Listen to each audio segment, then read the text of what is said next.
Baie welkom by hierdie week se aanlyn preek. Dis lekker om op hierdie manier saam met jou te wees. Ek wil jou nooi om te dink aan 'n plek wat jou betower het. Dis 'n plek wat jy dalk besoek het. Dink vir 'n oomblik aan daai plek. Gaan besoek hom weer in jou gedagtes.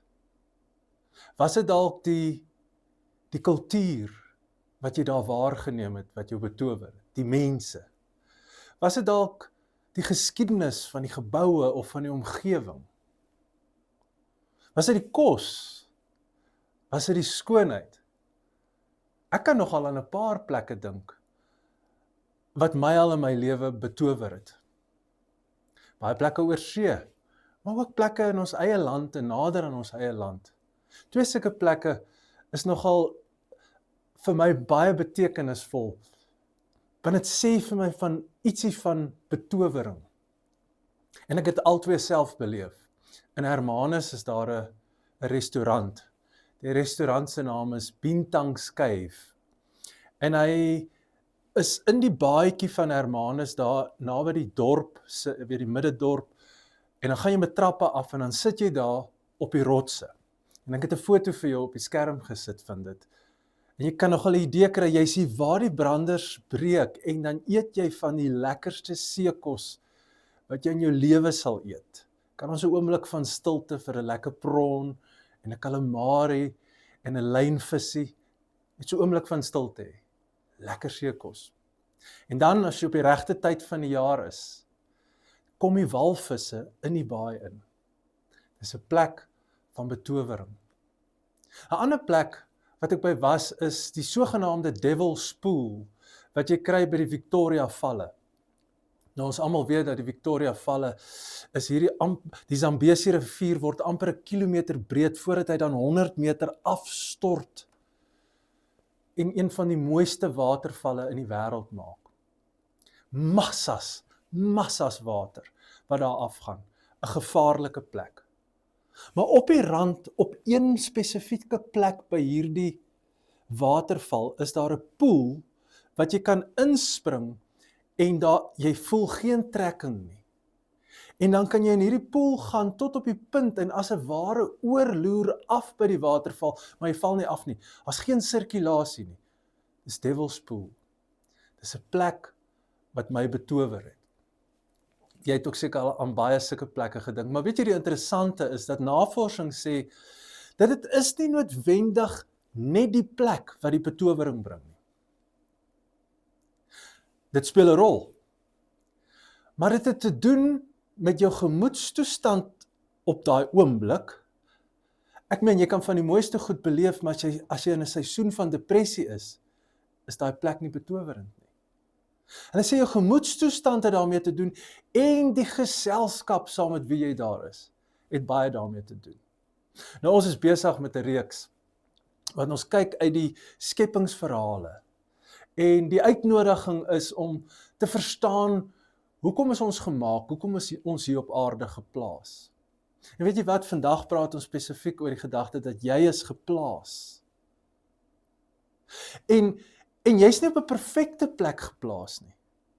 Want ek is seker, min van julle het aan jou eie wêreld gedink, jou eie huisie, jou eie werk as 'n plek van betowering. Jy het ontsnap na 'n ander plek toe. Maar hier is die waarheid. Die plek waar jy nou is, kan ook 'n plek van betowering wees. Want soos die Engelse spreekwoord sê, beauty is in the eye of the beholder. En ons word genooi om met mooi oë te begin kyk na die wêreld om ons. Ons elke dag wêreld. In Titus 1 vers 15 lees ons die volgende: alle dinge is rein vir die reines. As jy met rein oë kyk, is alles rein. As jy met mooi oë kyk, is alles mooi.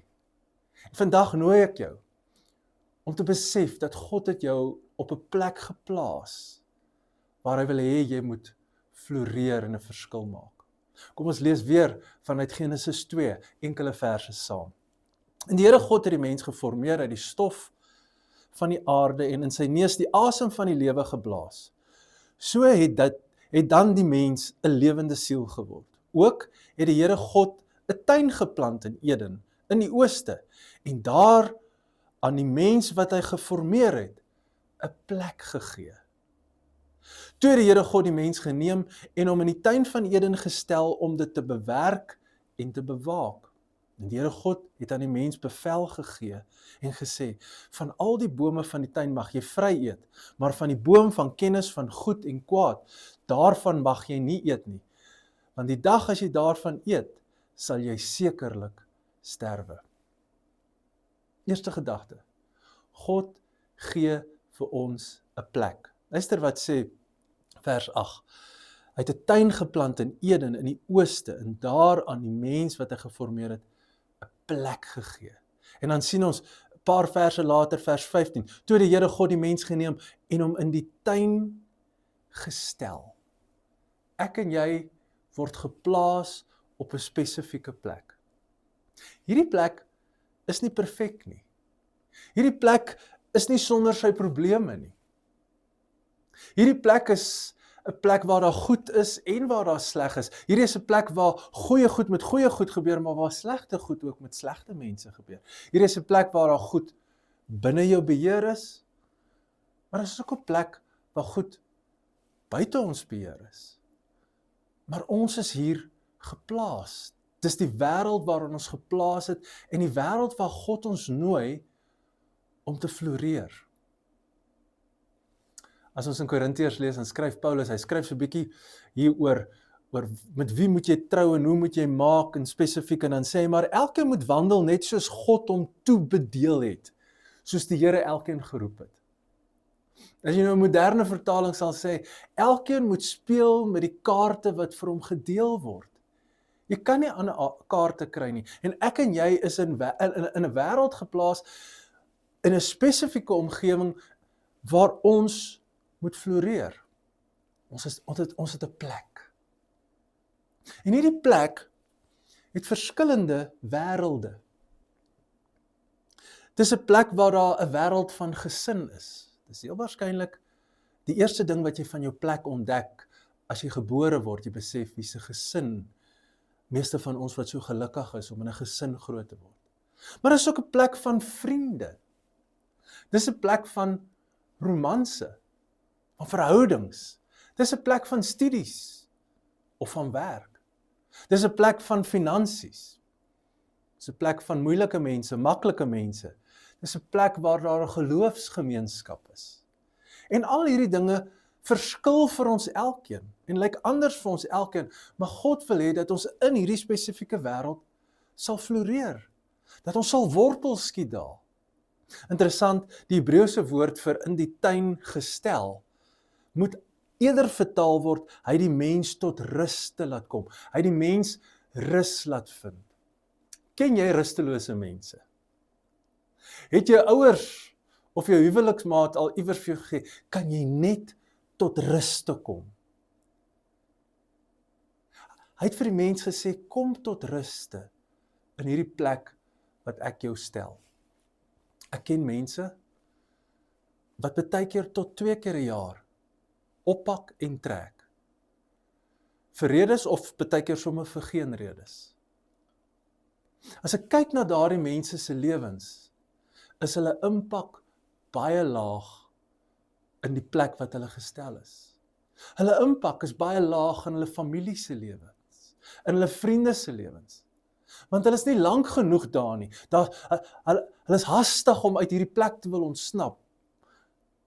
En ek wil jou nooi om te besef, jy is op 'n plek geplant en hou op hierdie ontsnappingsdrome dink van 'n beter plek. Ek moet emigreer, ek moet trek hiernatoe, ek moet daar 'n huis koop.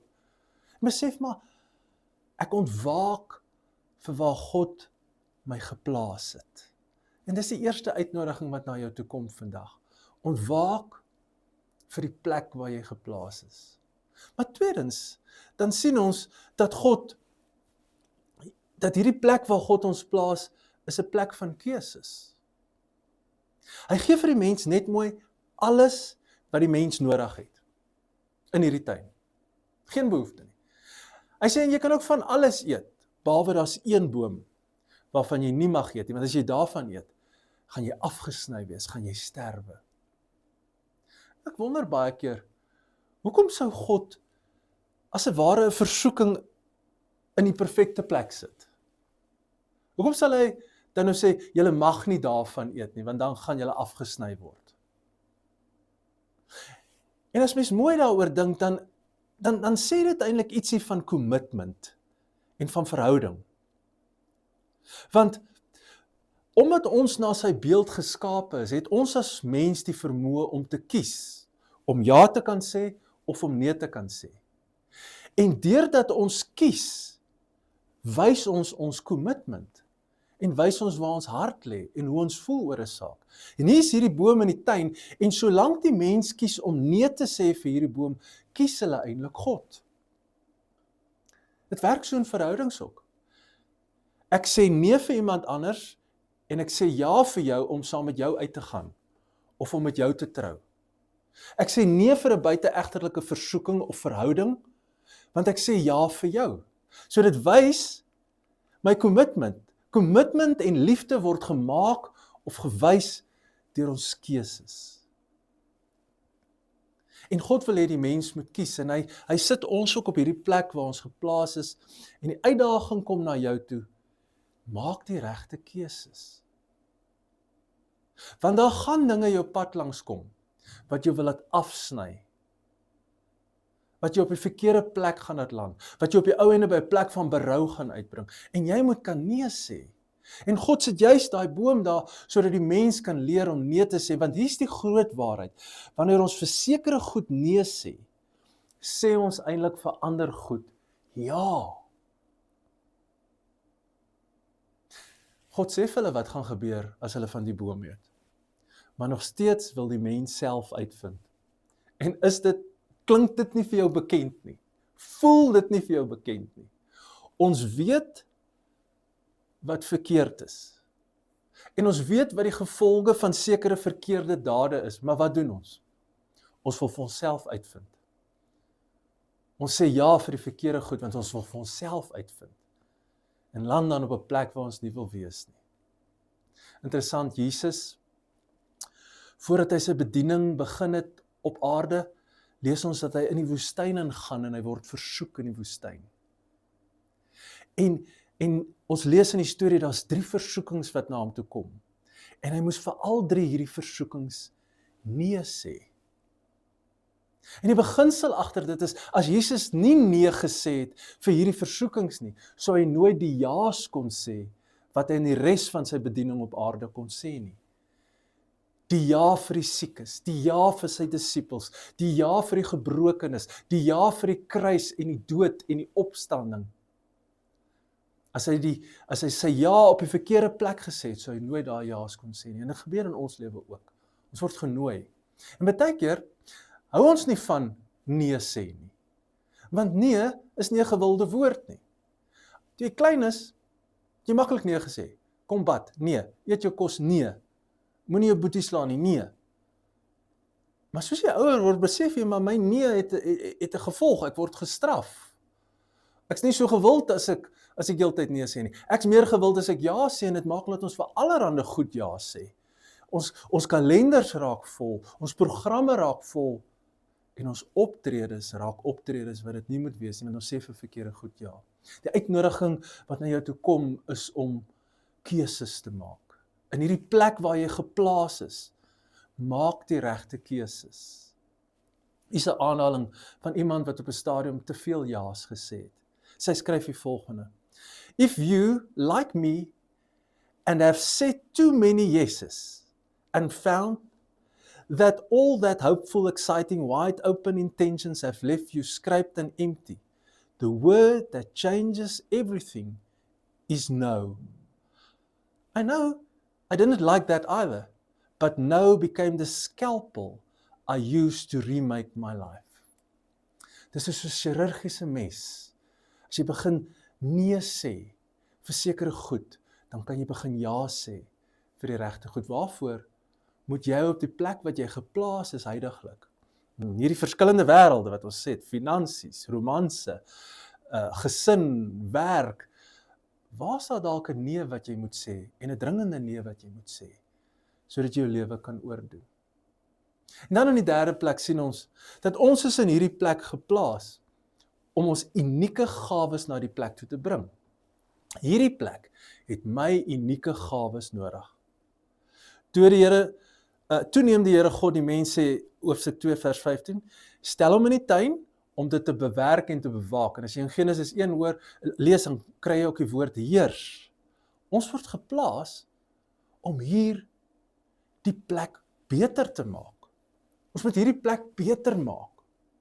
Want weet jy wat doen ons as mens heeldag? Reg oor die wêreld? Ons is besig om die plek waar ons geplaas is of beter te maak, of slegter te maak. Of heel te maak, of stukkend te maak, of mooi te maak, of heel te maak. En jy word genooi om jou unieke gawes te bring, om te bewoon, te bewaak, te bewerk en te heers. Jy help God, jy is sy medewerker. Grappie word vertel van die monnik wat begin werk by hierdie klooster, en in die klooster het glad nie 'n tuin nie, dit is net onkruid oral, en die klooster lyk nie baie mooi, en hy besluit toe, hy gaan dit sy elke dag dissipline maak, om in hierdie tuin te werk. Terwyl hy ander kos maak, gaan hy in die tuin werk. Terwyl hy ander funksies vervul, gaan hy in die tuin werk. En hierdie tuin word later so mooi, na so 2-3 seisoene, dat die nuus versprei van hierdie klooster met hierdie mooi tuin. En die vader wat oor 'n klomp kloosters aangestel is, besluit, hy gaan hierdie klooster besoek, en hy stap saam met hierdie monnik deur die tuin, en die vader sê, o, kyk hierdie mooi blom, is God daarom nie groot nie? O, kyk hoe mooi lyk hierdie gras, is God nie groot nie? Kyk hoe mooi het hierdie struik, is hy gesnoei, is God nie groot nie? En op 'n stadium toe kan die monnik dit nou nie meer hanteer nie, want hy voel, ek wil ook daarom so 'n bietjie eer hê vir die werk wat ek gedoen het. Hy sê, Vader, ek moet vir jou sê, 3 jaar terug moes jy gesien het hoe hierdie tuin gelyk het, toe die Here net alleen op hierdie tuin gewerk het. En is dit nie so nie, ons moet God help in hierdie wêreld. Hy stel ons aan om te heers, om te bewaak, om mooi te maak, om te ontwerp, om te verbou, om te teel, om te boer, om te ontwikkel, om medisyne te maak, om operasies te ontwikkel, om masjinerie te skep, om hierdie wêreld 'n beter plek te maak. En jy word genooi, want hier's een waarheid, ons as mens is baie dieselfde. Maar die ander kant van die muntstuk is, ons as mens verskil enorm van mekaar. Want ons het unieke gawes, unieke talente, wat ons kan bring na hierdie wêreld wat ons geplaas is. En dis die uitnodiging wat na jou toe kom, die derde uitnodiging, is wat bring jy na hierdie wêreld waar God jou geplaas het? Ek wil afsluit in 3 vrae, of 3 gedagtes vir jou los om oor na te dink. Ons gaan dit op die skerm sit. Eerstens, dink na oor die plek waar jy geplaas is. Ontwaak vir dit. Sien dit raak. Jou gesin, jou huis, jou werk. Sien dit raak, ontwaak vir dit. Die keuses wat jy moet maak, op die plek wat jy is. Besef, dat die keuses wat ek maak, gaan 'n invloed uitoefen op die plek waar God my geplaas het. Net soos wat toe Adam en Eva van daai boom eet, het dit 'n impak gehad, 'n negatiewe impak. Maar dan ook die vraag, wat is dit wat jy moet gee vir hierdie plek waar jy geplaas is? Jy word genooi na die plek toe, waar God jou geplaas het. Kom ons bid saam. Ek bid nou, Here, dat die genade van ons Here Jesus Christus en die liefde van God die Vader en die gemeenskap van die Heilige Gees met ons almal sal wees, totdat ons op watter manier ook al weer by mekaar kom. Amen.